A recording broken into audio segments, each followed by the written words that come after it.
So let's talk a little bit about your real estate company as a sense where you started. Was it Remax? You started pretty much.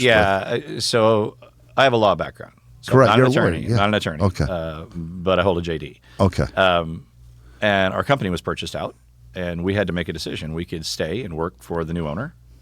And at the time, I had no interest, and I was the CFO. Okay. So I had no interest in staying.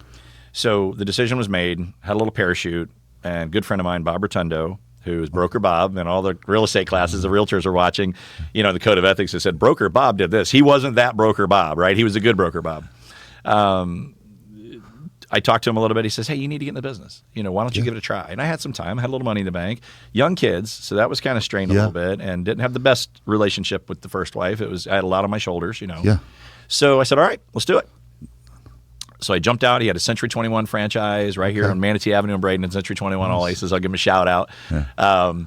And went to work and found it to be one of the most difficult jobs or professions that I could ever choose. Yeah. Here I am, a linear, logical, pragmatic thinker, and now I have to be dogmatic, and I have to go out and sell myself. Yeah. So I had to learn how to be a showman.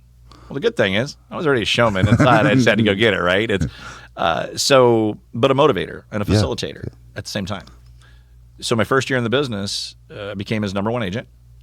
Had closed, on average, I was closing about 35 to 40 transactions a year. Really good. I was going into neighborhoods that were owned, if you will, the farm areas, by these senior agents that were icons in the business. And, I had to keep my one eye open to make sure I wasn't going to get run over by a Lexus or Mercedes coming down the road with a crazy person in it, which there's a whole side story with that. I'll tell you, not on air. So we don't.